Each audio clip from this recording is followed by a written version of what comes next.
Okay sir, కల్కి ఈరోజు ప్రపంచవ్యాప్తంగా విడుదలైపోయింది. అసలు ఈ కల్కి చిత్రంలో ఉన్నటువంటి 10 పాజిటివ్ పాయింట్స్, ప్లస్ పాయింట్స్ ఏంటి అంటే ఏం చెప్తారు? ఫస్ట్ ఆఫ్ ఆల్ ఈ సినిమా కథ, సినిమాకి ఎంచుకున్నటువంటి సబ్జెక్టు అక్కడే మహాభారతంలో ఉన్నటువంటి అశ్వత్థామ అనే పాత్రని తీసుకొని, సో ఏదైతే మనం కల్కి అని చెప్పుకుంటామో, సో కలియుగంలో కలిని అంతం చేయడానికి ఉద్భవించే మహావిష్ణువు యొక్క దశమ అవతారం ఏదైతే ఉందో కల్కి, సో దానికి అశ్వత్థామకి లింకు పెట్టి తీసినటువంటి తయారు చేసినటువంటి కథ ఏదైతే ఉందో అది ఫస్ట్ సక్సెస్ పాయింట్ అది. సో దాన్ని ఎలా ప్రజెంట్ చేశాడు స్క్రీన్ మీద అంటే, ఒక శంబాల అనే ఒక నగరాన్ని, ఆ నగరం అలాగే అక్కడ అంతా కూడా రెబల్స్ అనేవాళ్ళు ఉంటారు, కానీ అంతా కూడా ధర్మం కోసం పోరాడేవాడు. వాళ్ళంతా కూడా కలి దేనికోసమైతే ప్రపంచాన్ని తన పాదాక్రాంతం చేసుకోవాలని చెప్పేసి చేస్తుంటాడో అతనికి విరుద్ధంగా కొంతమంది మంచి వాళ్ళందరూ కలిసి ఏర్పాటు చేసుకున్నటువంటి నగరం అది, ప్రాంతం అది శంబాల.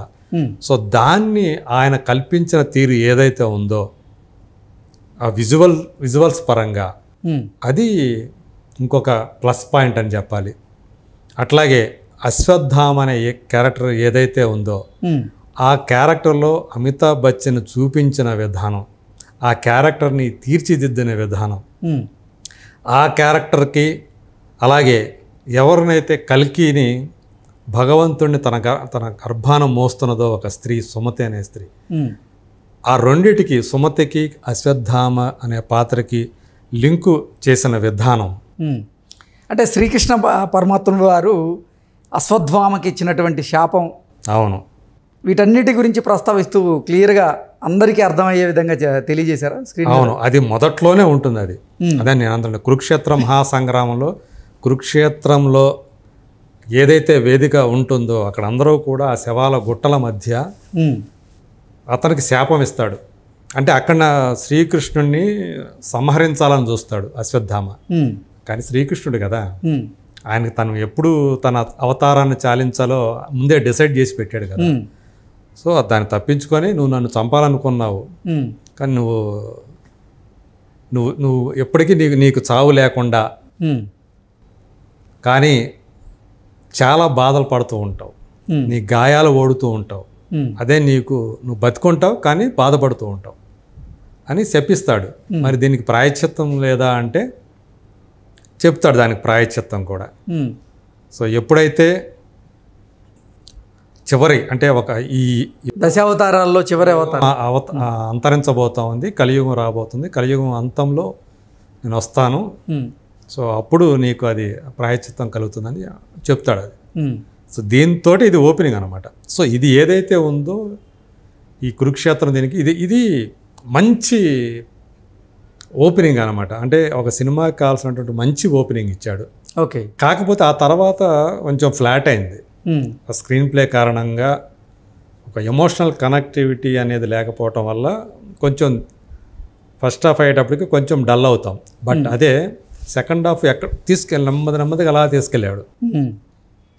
ప్లస్ పాయింట్స్లో మీరు చెప్పారు 10 అన్నాడు కదా, అందులో భైరవ అనే పాత్ర, అలా భైరవ అనే పాత్రకి అశ్వత్థామ అనే పాత్రకి మొట్టమొదటి ఎప్పుడైతే కలుసుకుంటారో అప్పుడు యుద్ధమే అన్నమాట వాళ్ళకి జరిగేది. ఓకే, అప్పటిదాకా నేను ఒక్క యుద్ధంలో కూడా ఓడిపోలేదు, ఇప్పుడు కూడా ఓడిపోను అని చెప్తూ ఉంటాడు. కానీ అశ్వత్థామతో జరిగిన పోరాటంలో భైరవ అక్కడ ఓడిపోతాడు. ఓకే, మొదటిసారి ఓడిపోతాడు. అయితే అప్పుడు వాళ్ళిద్దరి మధ్య జరిగే పోరాటం ఏదైతే ఉందో అది కూడా అద్భుతంగా చిత్రీకరించాడు. ఆ పోరాట సన్నివేశాలన్నీ కూడా బ్రహ్మాండంగా సినిమాలో ఆ క్లైమాక్స్లో వచ్చే సన్నివేశాలు కానివ్వండి. అలాగే ఇంకొక ప్లస్ పాయింట్ ఆమె దీపికా పడుకోనే. సో ఆమె ఒక భగవంతుడినే ఆమె పొట్టలో మోస్తున్నది అనేది విషయం ఏదైతే ఉందో ఆ విషయం ఎస్టాబ్లిష్ అయిన తర్వాత ఆమె పెయిన్, సో ఆమెను సంహరించడం కోసం సుప్రీం యాస్కిన్ అంటే ఒక కలి అని మనం ఏదైతే చెప్పుకుంటున్నామో అతను పురుషుడు సుప్రీం యాస్కిన్ అనే ఒక అతని రూపంలో ఉంటాడు. సో అతని మనుషులు ఆమెను వెంటాడుతూ ఉంటారు. వాళ్ళ బారు నుంచి ఆమెని తప్పించడానికి అశ్వత్థామ ఒక అడ్డుగా నిలబడతాడు. ఓకే. అక్కడి నుంచి ఆమె శంభాలకి వెళ్తుంది. సో ఈ క్రమం అట్లా ఆమె పెయిన్ ఏదైతే ఉందో ఆ పెయిన్కి మనం కనెక్ట్ అవుతాం. అంటే ఇక్కడ హీరోయిన్ పాత్ర ఏదైతే ఉందో ఆ పాత్ర మనం కనెక్ట్ అవుతాం. అదొక ప్లస్ పాయింట్. అక్కడ దీపికా పడుకొని అనే ఆమె ఉండటం ఇంకొక ప్లస్ పాయింట్ ఆ సినిమాకి. అట్లాగే మ్యూజిక్. సో ఈ మ్యూజిక్ సంతోష్ నారాయణన్. ఆ సీన్లన్నీ కూడా యాక్షన్ సీన్లు కానివ్వండి, దీపికా పడుకోనేకి సంబంధించినటువంటి ఎమోషనల్ సీన్స్ కానివ్వండి, అట్లాగే కమల్ హాసన్కి సంబంధించినటువంటి వచ్చిన 2-3 సందర్భాల్లో కూడా అది కూడా ఒక వేరే లోకంలో ఉన్నట్టు ఉంటుంది. ఆ టైంలో వచ్చే సీన్స్ తను చేసే ఆ కమల్ హాసన్ చేసే సుప్రీం యాస్కిని కూడా అది కూడా ఒక వేరే అద్భుతమైనటువంటి ఒక వేరే లోకంలో నుండి ఆ లోకంలో మనం చూస్తున్నట్టు ఉంటుంది అన్నమాట. సో అలాంటి అది ఆ విజువల్స్, ఆ సినిమాటోగ్రఫీ ఇదంతా కూడా ప్లస్ పాయింట్స్. సో ఇలా అంటే క్యాస్టింగ్ కానివ్వండి, అలాగే ఆ క్యారెక్టరైజేషన్స్ కానివ్వండి, ఇదంతా కూడా బాగానే అల్లుకున్నాడు. ఒక్క స్క్రీన్ ప్లే తప్ప మిగతా అంతా కూడా రైటింగ్ పరంగా అంతా బాగానే ఉంది. సో సాయి మాధవ్ అంటే మహాభారతం గురించి తెలిసి ఉండాలి కదా. సో ఇప్పుడున్న రచయితల్లో, మన తెలుగు సినీ రచయితల్లో సాయి మాధవ్ బుర్రాని మించినటువంటి ఆ మహాభారతం అనేది పురాణాల మీద అథెంటిసిటీ, సాధికారత కలిగినటువంటి రచయితలు అతను ముందు వరుసలో ఉంటాడు. కాబట్టి అతని ప్రాంప్ట్ డైలాగ్స్ ఈ సినిమాకి ప్లస్ అయినాయి. ఎక్కడా కూడా ఓవర్ బోర్డ్ అనిపించదు, ఓవర్గా ఉండయని అనిపించదు. సందర్భానికి తగ్గట్లుగా సాధికారికంగా ఉంటాయి. అట్లాగే ఇంకా చెప్పుకోవాలంటే టెక్నికల్గా మొత్తం ఒక ఆర్ట్ వర్క్ ఏదైతే ఉందో ఆర్ట్ చేసిన ఆయన కూడా మనం ఖచ్చితంగా అభినందించి తీరాల్సిందే. అసలు ఏదైతే దర్శకుడు అతని మేధస్సుని డిజైన్ చేసుకున్నాడో దానికి తగ్గట్టుగా ఏదేంటంటారు మైండ్ బ్లోయింగ్ అంటామా, స్పెల్ బౌండ్ అంటామా, అలాంటి వాతావరణం అంతా మనకు కనిపిస్తూ ఉంటుంది థియేటర్ ఆ సినిమాకి వెళ్తే మనకి.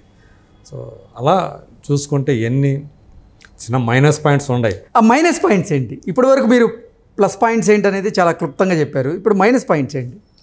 ఫస్ట్ హాఫ్లో మనకి ఏదైతే సెకండ్ హాఫ్కి కావాల్సినటువంటి ప్రధానమైనటువంటి పాయింట్ ఏదైతే ఉందో, అంటే ఇది కల్కి అనే ఒక అవతార పురుషుడికి సంబంధించినటువంటి కథ.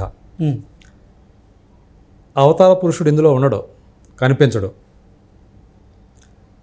అలాగే ఇందులో ప్రధానమైనటువంటి విలన్ ఎవరైతే ఉన్నారో సుప్రీం యాస్కినికి, అతనికి, అలాగే హీరో ఎవరైతే ఉన్నాడో, మనం ఇక్కడ హీరోలు అంటే ఒకరే అని చెప్పుకోలేము.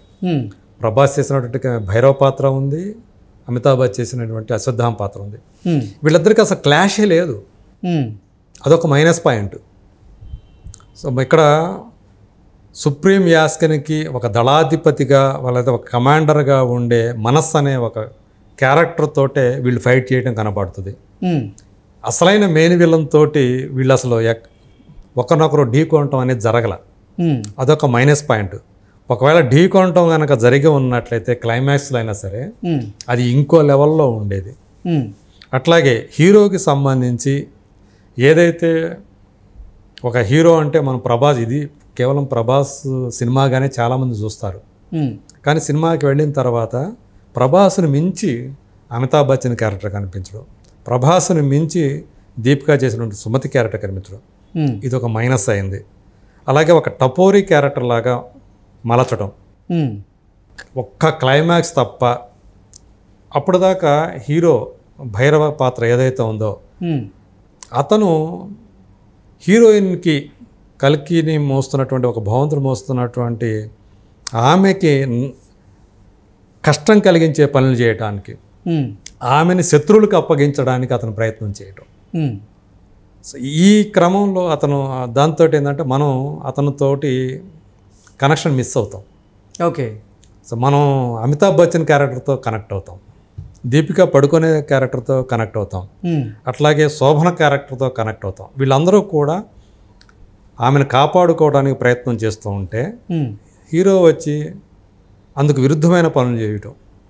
సో పైగా ఏంటంటే ఫస్ట్ హాఫ్లో అతను ఎక్కువగా ఫన్ ఎలిమెంట్గానే చూశారు. దీనివల్ల కూడా ఆ ఎమోషనల్ కనెక్టివిటీ మిస్ అయిపోయింది. అది సినిమాకి ఆ మైనస్ అది అనిపించింది. అది కూడా లేకున్నట్లయితే, ఇవి లేకున్నా ఉన్నట్లయితే, ఇప్పుడు నేను చెప్పినట్లే అవన్నీ ఉంటే హీరోకి విలన్కి మధ్య క్లాష్ అనేది, మెయిన్ విలన్కి మధ్య క్లాష్ అనేది ఈ భావన కనీసం క్లైమాక్స్లో అన్నా ఉంటే, అంటే ఎక్స్పెక్ట్ చేస్తాం కదా కమల్ హాసన్ ప్రభాస్ కొట్టుకోవాలని. అసలు కొట్టుకోవడం కాదు కదా, కనీసం వాళ్ళిద్దరి మధ్య సంభాషణ కూడా లేదు కదా, ఒక సీన్ లేదు కదా. అట్లాగే హీరోకి హీరోయిన్కి మధ్య ఒక సీన్ ఉండాలి కదా, అసలు అది కూడా లేదు కదా. క్లైమాక్స్లో తప్ప దీపికా పడుకొని ప్రభాస్ కలవరు కదా. ఓకే. సో దిశ పటాన్ని ఉందనుకుంటే ఆమెది వన్ సైడెడ్. ఓకే. అతని కోసం హీరో కోసం తాపత్రయపడుతుంది కానీ హీరోకి ఆమె మీద ఏం ఉండదు. ఐ లవ్ యూ చెప్పమంటే ఐ లవ్ యూ అని చెప్తాడు అంతే. బట్ అక్కడ వాళ్ళిద్దరి మధ్య అది లేదు. సో వాళ్ళిద్దరు ప్రేమికులు ఏం కాదు, ఆమెది వన్ సైడెడ్ అనమాట. సో అందువల్ల కూడా అంటే ఆ రొమాంటిక్ యాంగిల్ కూడా హీరో హీరోయిన్ల మధ్య అది కూడా సినిమాలో లేదు. ఓకే. సో ఇవి మైనస్లు అని చెప్పుకోవాలి. ఓకే సార్, ఏంటి భారీ స్టార్ కాస్టింగ్ కూడా ఈ సినిమాకి ప్లస్గా చూడొచ్చా మనం? అంటే తమిళ నుంచి కమల్ హాసన్ గారు ఉన్నారు. అవును. నెక్స్ట్ మలయాళం నుంచి ఆయన దుల్కర్ సల్మాన్ గారు ఉన్నారు. దుల్కర్ సల్మాన్ అంటే ఆయన నిమిషం కనిపించేది. బట్ ఇప్పుడు అక్కడ ఆమె ఒక లేడీ ఉంది, రైజింగ్ స్టార్ అక్కడ, అన్నాబెన్ అని. ఓకే. సో ఆమె ఇప్పుడు స్టార్ హీరోయిన్గా ఎదుగుతోంది. అంటే రెగ్యులర్ స్టార్ హీరోయిన్ కాదు, డిఫరెంట్ సినిమాలు చేస్తున్నారు, డిఫరెంట్ క్యారెక్టర్ చేస్తూ. ఓకే. సో అన్నాబెన్ అంటే ఒక పేరు ఇప్పుడు ఆమె అతి స్వల్ప కాలంలోనే తెచ్చుకుంది. ఒక 5-6 సంవత్సరాల క్రితమే నుంచి ఆమె పేరు వినపడటం మొదలైంది. కుంభలంగి నైట్స్ అని ఒక సినిమా వచ్చింది. సో అది కూడా ఎప్పుడు వచ్చింది మనకి, కరోనా ఫస్ట్ వేవ్ టైంలోనే ఓటీటీలో ఆ సినిమా చూసాం. సో భలే చేస్తుంది ఈ అమ్మాయి అనుకుంటా, చిన్నపిల్ల అమ్మాయి, టీనేజ్ కూడా అప్పుడే దాడుతూ ఉంది. ఓకే. ఆ తర్వాత కప్పేలా అని ఒక సినిమా వచ్చింది, దాంతో ఆమె పెద్ద స్టార్. తెలుగులో దాన్ని రీమేక్ చేశారు కానీ ఇక్కడ ఆడలేదు కానీ, బట్ అక్కడ పెద్ద హిట్ కప్పేలా అనే సినిమా. సో ఆ సినిమా హీరోయిన్ ఆ అమ్మాయి. సో ఆ అమ్మాయి ఈ సినిమాలో ఉంది. సో ఇంకెందుకు అమితాబ్ బచ్చన్, ఇప్పుడు అమితాబ్ బచ్చన్, కమల్ హాసన్, ప్రభాస్, దీపికా పడుకొనే వీళ్ళు కేవలం ఒక భాషకు పరిమితమైన వాళ్ళు కాదుగా, దేశమంతా తెలిసిన వాళ్ళు. ఎగ్జాక్ట్లీ. ఇప్పుడు దీపికా పడుకోని అంటే యుఎస్లో కూడా బాగా తెలిసినటువంటి ఆర్టిస్ట్, ఎందుకంటే XXX అనే సినిమాలో చేసిన ఆమె. సో కాబట్టి ఇంకా అమితాబ్ బచ్చన్ సంగతి చెప్పాల్సిన పనిలా, గ్లోబల్ ఇమేజ్. అవును, ఆయన గ్లోబల్లో స్టార్ ఆయన. సో వీళ్ళందరికంటే ముందే ఆయన. సో ఎంతోమంది ఉన్నారు, ఇప్పుడు ప్రభాస్ ఉన్నాడు. సో కాబట్టి అన్నీ స్టార్ కాస్ట్ పరంగా చూసుకుంటే పర్ఫెక్ట్గానే ఉంది ఇది. Okay sir, thank you so much.